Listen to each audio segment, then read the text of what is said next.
দেখ আজকে আমরা তোকে বেসিক অফ জাভা পড়াচ্ছি। অ্যাকচুয়ালি জাভাটা কী জিনিস?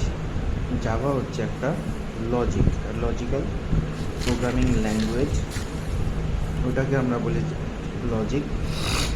তো জাভা যেহেতু এমন একটা এমন একটা ল্যাঙ্গুয়েজ যেখানে ইন্টারপ্রেটার এবং কম্পাইলার দুটো ট্রান্সলেটার ইউজ হয়, ঠিক আছে? এটা মাথায় রাখবি যে দুটো ট্রান্সলেটার একসাথে ইউজ হয় একমাত্র জাভাতে। তো জাভাকে তার জন্য আমরা প্রসিডিউরাল প্রোগ্রামিং ল্যাঙ্গুয়েজ বলা হয়। এক্সাম্পল কি বেসিক, সি, ফোরট্রান, এগুলো এই যে বেসিক, সি, ফোরট্রান, প্যাসকেল, এগুলো হচ্ছে এই প্রসিডিউরাল প্রোগ্রামিং ল্যাঙ্গুয়েজের এক্সাম্পল। তো এই প্রসিডিউরাল মানে কি? প্রসিডিউরাল হচ্ছে এই যে আমরা জাভাতে যে কোনো প্রোগ্রাম আমরা লিখি বা যে কোনো প্রোগ্রাম আমরা করি, তো সেটা একটা প্রসিডিউর মানে একটা লাইন ওয়েতে যায়, মানে একটা স্টেট ওয়েতে একটা সিস্টেম অনুযায়ী যায়, যেখান দিয়ে আমরা এটা জাভাতে বা এইসব প্রোগ্রামিং ল্যাঙ্গুয়েজ করতে পারি বা করি। এই প্রসিডিউরাল ল্যাঙ্গুয়েজের ভিতরে একটা পার্ট হচ্ছে উপস, ঠিক আছে? এই উপস মানে হচ্ছে অবজেক্ট ওরিয়েন্টেড প্রোগ্রামিং স্ট্রাকচার বা সিস্টেম, এই উপসের ভেতরে এই উপসটাই হচ্ছে আমাদের জাভা, যেটা জাভাতে আমরা পড়বো বা জাভাতে আমরা কী করবো, জাভা নিয়ে আমরা যে কথা বলবো বা জাভার উপর কাজ করবো, সব এই উপস কনসেপ্টের উপরেই হবে। উপস অবজেক্ট ওরিয়েন্টেড প্রোগ্রামিং। তো এই অবজেক্ট ওরিয়েন্টেড প্রোগ্রামিং দুই ধরনের হয়, এক হচ্ছে অবজেক্ট ওরিয়েন্টেড, আরেকটা হচ্ছে অবজেক্ট বেস। তো অবজেক্ট ওরিয়েন্টেড কী জিনিস? মানে অবজেক্ট ওরিয়েন্টেড হচ্ছে অবজেক্ট তৈরি করা। জাভা কোনো সময় নিজে কোনো কাজ করে না, ও অন্যকে দিয়ে কাজ করায়, এটা মাথায় রাখবে। জাভা সবসময় নিজে কোনো কাজ করে না, অন্যকে দিয়ে কাজ করায়, ঠিক আছে? তো কী সেই জিনিস? সেটা হচ্ছে অবজেক্ট তৈরি করার পর সেই অবজেক্ট দিয়েও কাজ করে। তো এই অবজেক্ট ওরিয়েন্টেড, এখানে অবজেক্ট ওরিয়েন্টেড হচ্ছে ডিরেক্ট অবজেক্ট নিয়ে কাজ করে, ঠিক আছে? এটা দুই ভাগে ভাগ আছে, ট্রুলি অবজেক্ট ওরিয়েন্টেড, যেমন সি হ্যাশ, জাভা, এগুলো হচ্ছে ট্রুলি অবজেক্ট ওরিয়েন্টেড, মানে এগুলো অবজেক্ট ছাড়া কাজ হবেই না। আর এটা হচ্ছে নট ট্রুলি, মানে এটা অবজেক্ট না তৈরি করেও ওর মতো একটা এনভায়রনমেন্ট তৈরি করেও এই জিনিসটা করা যায়। ওকে, বললো যেমন C++, এগুলো। আরেকটা হচ্ছে অবজেক্ট বেসড মানে অবজেক্ট আগে থেকেই তৈরি করা থাকে, আমরা জাস্ট ওটাকে নিয়ে কাজ করবো। যেমন ভিজুয়াল বেসিকে কী হয়, সব জিনিস তৈরি করাই থাকে, আমরা জাস্ট ওগুলো নিয়ে কাজ করব, ঠিক আছে? এটাই হচ্ছে ভিবি। তো জাভার দেয়ার আর 7 ফিচার্স অফ উপস। এই 7 জাভাকে আমরা উপস বলি, এবং এর 7টা ফিচার্স আছে: object, class, data abstraction, encapsulation, inheritance, polymorphism, ঠিক আছে? একটা হচ্ছে object, class, data abstraction, encapsulation, inheritance, polymorphism. এগুলো এই 7টা পয়েন্ট নিয়ে তৈরি হয় জাভার মধ্যে এই সবগুলোই পাওয়া যায়। তার মধ্যে প্রথমে আসি অবজেক্ট আর ক্লাস। অবজেক্ট কী জিনিস? ইচ অ্যান্ড এভরিথিং আর অবজেক্ট বলতে ধর এই পেন্সিলটা কী দিয়ে তৈরি হয়েছে? ফার্স্টে কাঠ, তারপরে শীষ, তারপরে যে কালার, দুই টাইপের কালার। তো এই সবগুলো প্রত্যেকটাই এক একটা আলাদা কি অবজেক্ট, আর এই সবগুলো একসাথে মিলে তৈরি হয়েছে একটা ক্লাস বা একটা পেন্সিল। তো combination of object is called of class, মানে অনেকগুলো অবজেক্ট একসাথে মিলে তৈরি হয় ক্লাস। যেমন পেন্সিলের উদাহরণ দিলাম, বা তোদের স্কুলের ক্লাস, স্কুল সেকশন যেখানে অনেক ছাত্র হয়, 60 বা 40 স্টুডেন্টস থাকে, স্টুডেন্টসরা এক একটা অবজেক্ট। তো সব অবজেক্টগুলি যখন একসাথে হয় একটা ক্লাসের ঢুকে, তখন সেটা তৈরি হয় যে একটা ক্লাস। তো এবার আসি অবজেক্টকে। দেখো অবজেক্টের definition: object is an entity which occupy A space and which has some features and characteristics. তো এই পেন্সিলটা যদি আমি রাখি, তাহলে এটা একটা জায়গা দখল করে আছে, এটা একটা নিজস্ব সাইজ আছে, এটাকে আমি টাচ করতে পারি, এবং এটার কিছু ক্যারেক্টারিস্টিক্স আছে যে এটা দিয়ে আমরা লিখতে পারি বা আঁকতে পারি বা যে কোনো কিছু বা মার্কিং অনেক কিছু করা যায়। তো that is object is an entity which occupy A space, জায়গা দখল করে থাকে, and which has some features, যার কিছু ফিচার্স আছে, যেমন পেন্সিল অ্যান্ড ক্যারেক্টারিস্টিক্স, যেমন পেন, পেন্সিল, খাতা, প্যানানাইজ, এক্সেট্রা এক্সেট্রা। ঠিক আছে, বোঝা গেল হোয়াট ইজ অবজেক্ট। দেখে না ডেফিনেশনটা। এবার আসি ক্লাস। ক্লাস কী হচ্ছে? Class is a collection of similar objects or dissimilar objects. It is an inheritance of an object. তো আমি বললাম যে অনেকগুলো অবজেক্ট মিলে তৈরি হয়, সিমিলার অবজেক্ট মিলে তৈরি হতে পারে, আবার সিমিলার ধর একটা তোদের স্কুলের সেকশানে অনেক ছাত্র, সবই ছাত্র, কিন্তু সেইখানেও একটা টিচার ঢোকে, টিচার কি ছাত্র হয় না? টিচার তাহলে একটা ডিসিমিলার অবজেক্ট, আর বাকি সবগুলো সিমিলার অবজেক্ট মানে স্টুডেন্টস। তা তৈরি হয়ে গেল ক্লাস। যেমন ধর পেন্সিল, খাতা, পেন, বুক, এগুলো হচ্ছে আর্টিকেল ক্লাস। এই সবগুলো ডিফাইন্ড অবজেক্ট নিয়ে তৈরি হচ্ছে ক্লাস। ব্যানানা, পাইনঅ্যাপেল, ম্যাঙ্গো, এগুলো ফ্রুটস, বিভিন্ন টাইপের আলাদা আলাদা ফ্রুটস নিয়ে হচ্ছে ফ্রুটস ক্লাস। কাউ, গোট, এগুলো হচ্ছে অ্যানিমেল ক্লাস। তো এরকমভাবে আমাদের ক্লাস বা জিনিসগুলো তৈরি হয়। ওকে, আচ্ছা। জাভার ভেতরে আমি আগেই বলেছিলাম যে জাভাতে দুটো কম্পাইলার মানে দুটো ট্রান্সলেটার ইউজ হয়। The name of the Java compiler হচ্ছে ইজ জাভা সি, আর name of the Java interpreter is Java, only Java. তো এই দুটো ট্রান্সলেটার, এই দুটোকে ট্রান্সলেটার বলা হয়। এই দুটো ট্রান্সলেটারই ডিরেক্টলি ইউজ হয় জাভাতে। ঠিক আছে, এবার আসি Java. What is Java? Is an object oriented programming language, যেটা আমরা উপস বলি। পোর্টেবল, যে কোনো জায়গায় জাভাকে চালানো যায়। তুই উইন্ডোজও চালাতে পারিস, তুই লিনাক্সও চালাতে পারিস জাভার ক্লাস ফাইল দিয়ে। জাভা কেস সেন্সিটিভ, জাভার মধ্যে যেখানে বড় হাতের সেখানে বড় হাতের লিখতে হয়, যেখানে ছোট হাতের সেখানে ছোট হাতের লিখতে হয়। ঠিক আছে, যদি তুই ভুল কিছু লিখিস তাহলে সেটা ও কোনো সময় মেনে নেবে না বা প্রোগ্রাম রান করতে দেবে। সিকিওর, জাভাকে পাসওয়ার্ড বা জাভা খুব সিকিওর, কেউ জাভার ভেতরে কোনো হাত বা তুই কোড চুরি করতে পারবে না, তুই লুকিয়ে রাখতে পারিস বা কোড অ্যাড করতে পারিস। ইন্টারপ্রিটার প্রোগ্রাম ল্যাঙ্গুয়েজ, ইন্টারপ্রিটার মানে যে কোনো জায়গায় আমরা জাভাটাকে ইউজ করতে পারি, দ্যাট ইজ কল্ড ইন্টারপ্রিটার। বোঝা গেল? That is called Java.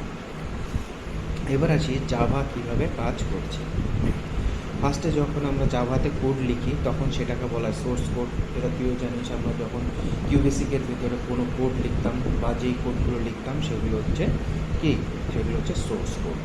যেই কোডগুলো আমরা লিখি সেগুলোকে সোর্স কোড বলা হয়, যেটা abc.java। ধর abc.java একটা ক্লাস, তার ভিতরে তুই সোর্স কোড লিখলি। এবার যখন ওইটাকে রান করবি তখন জাভা কম্পাইলারকে ডাকবে।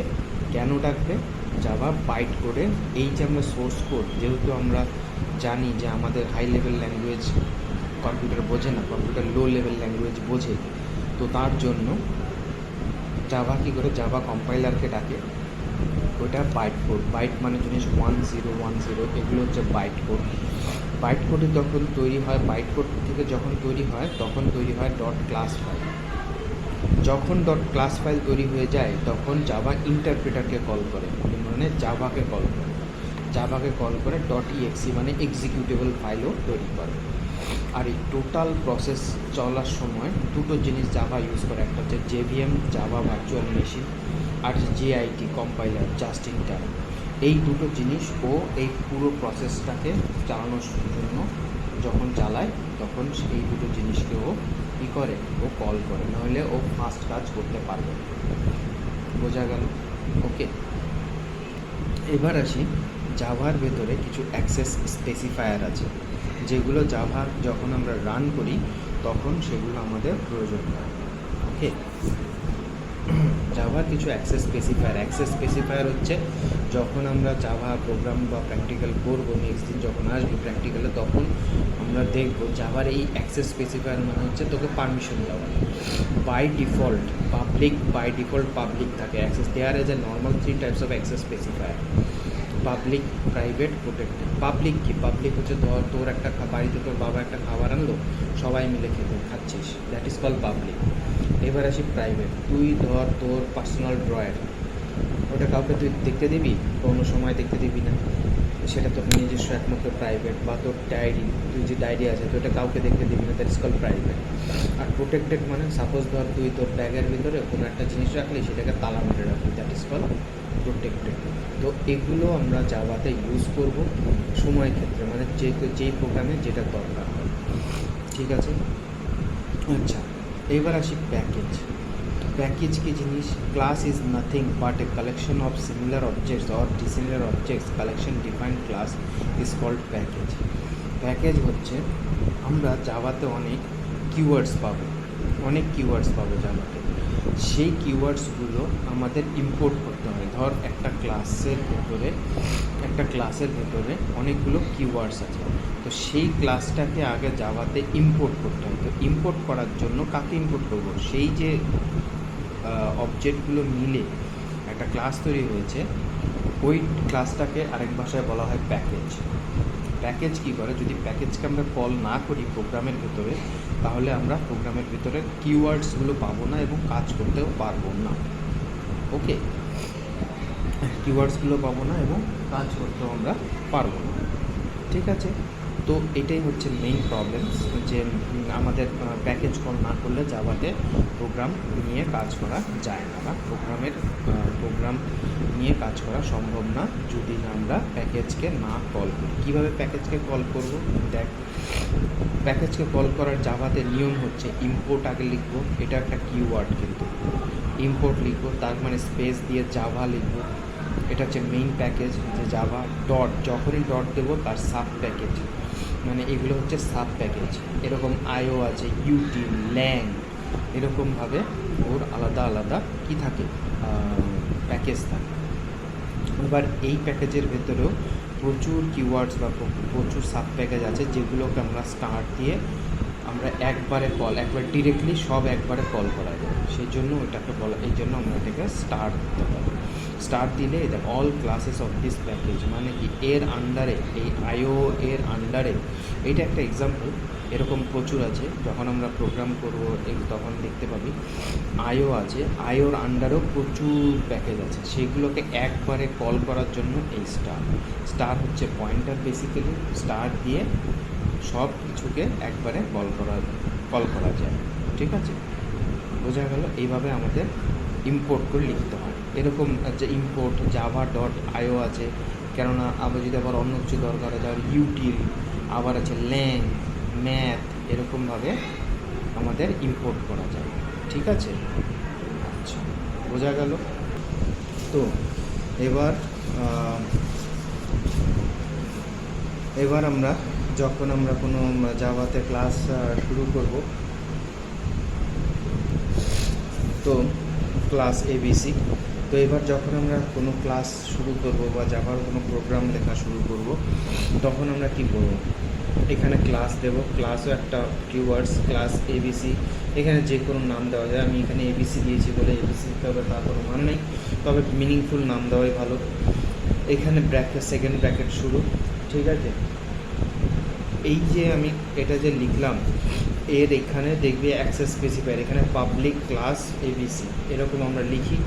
এখানে যদি পাবলিক লেখা নাও থাকে, তাও এটা বাই ডিফল্ট পাবলিক, যেটা আমি অ্যাক্সেস স্পেসিফায়ার বললাম। ওকে, আচ্ছা, সরি। তো এরপরে ব্র্যাকেট শুরু, আর ব্র্যাকেট, কার্লি ব্র্যাকেটস খেয়াল রাখতে হবে আমাদের, যে কখন কার্লি ব্র্যাকেটস আমাকে যদি স্টার্ট করি তাহলে তার এন্ড করতেই হবে। এখানে তারপরে পাবলিক, স্ট্যাটিক, ভয়েড, মেইন, এটা হচ্ছে লিখব। আর প্রোগ্রামের মধ্যে মেইন ফাংশন যেটা, সেটা মেইন ফাংশন থাকতেই হবে। উইদাউট মেইন ফাংশনে উইদাউট মেইন ফাংশন, এই যে মেইন ফাংশন ছাড়া প্রোগ্রাম হয় না, যাই কিছু হয় প্রোগ্রামে মেইন ফাংশন দিয়ে পাস করে। ঠিক আছে, তো পাবলিক স্ট্যাটিক ভয়েড মেইন এটা লিখলাম, লেখা এটা এই টোটালটা একটা প্রসিডিওর। এবার এখানে কার্লি ব্র্যাকেট শুরু, তো এর কার্লি ব্র্যাকেট শেষ, এর ভেতরে তৈরি লেখা হয় কোডিং বা জাভার কোড। এটা হচ্ছে বাইরের বডিটা, মানে খাঁচাটা। ঠিক আছে, বোঝা গেল? আর প্রত্যেকটা প্রোগ্রাম কিছু রিটার্ন টাইপ করবে। দেখে এটা হচ্ছে অ্যাক্সেস স্পেসিফায়ার, স্ট্যাটিকে থাকে, ভয়েড একটা কিওয়ার্ড, এটা রিটার্ন টাইপ। ঠিক আছে, মেইন হচ্ছে একটা ফাংশন নেম। তো জাভাতে এই জিনিসগুলো হচ্ছে মেইন। এরকম মানেই যে একটা লেখা থাকে শুধু মেইন না, এখানে অন্য কিছু লেখা থাকলেও এটা ফাংশন হিসেবেই আমরা বলবো। কিন্তু এমন না যে যে সবসময় এটাকে ফাংশনই বলবো, এটাকে অনেক সময় আমরা মেথড হিসেবেও ট্রিট করব। শুধু মেইন এটা না, ধর এখানে লেখা আছে, ধর আমি নাম দিলাম ABC দিয়ে এরকম একটা ব্র্যাকেট দিলাম, সেটাকে আমরা মেথড হিসেবেও করতে পারি, ট্রিট করতে পারি, সেটাকে আমরা ফাংশন হিসেবেও ট্রিট করতে পারি। ঠিক আছে, এবার আসি জাভাতে আমরা কিভাবে প্রিন্ট করাই। তুই নিশ্চয়ই ইয়াতে কিউবেসিক আমরা শুধু প্রিন্ট দিয়ে প্রিন্ট করাতাম। তো এইখানে to print any text or value যদি আমরা প্রিন্ট করাতে চাই, তাহলে system dot out dot print এইভাবে লিখতে হয়। সিস্টেমের এস বড় হাতের, বাকি সব ছোটো হাতের, আর এখানে সব ছোটো হাতের হবে। ঠিক আছে, তো ঠিক আছে, তো print any text or value system dot out dot print. ঠিক আছে, সিস্টেমের এস বড় হাতের, আউট ডট প্রিন্ট। এখানে আমার নামটা প্রিন্ট হচ্ছে, যাই হোক। এটা হচ্ছে প্রিডিফাইন ক্লাস, এটা হচ্ছে প্রিডিফাইন অবজেক্ট, এটা হচ্ছে মেথড নেম। দেখ এই জায়গাটায় একই জিনিস, ধর প্রিন্ট, ধর আমার নামটা বাদ দে, প্রিন্ট দিয়ে যদি ব্র্যাকেট দিত তাহলে this is one of the method. ঠিক আছে, আচ্ছা, syntax for the creating an object, কীভাবে একটা অবজেক্ট তৈরি করে। আচ্ছা, অবজেক্টটা পরে, আগে এটুক পর্যন্ত বোঝ, যে এটুক, কেননা অবজেক্টটা এখন যদি বোঝাই কনস্ট্রাক্টর বুঝবি না, আগে এটুক অবধি থাক। ঠিক আছে, দেখ বুঝতে পারছিস কি না, আশা করি বুঝতে পেরেছিস। ঠিক আছে, এটা বেসিক অফ দ্য জাভা। এটা যেটা তোদের ইন্ট্রোডাকশন ছিল সেটাই হচ্ছে এইটা। বাকি তারপর নেক্সট, তোরা তো নেক্সট শনিবার আসবি, তখন আমরা প্রোগ্রাম শিখব। ওকে।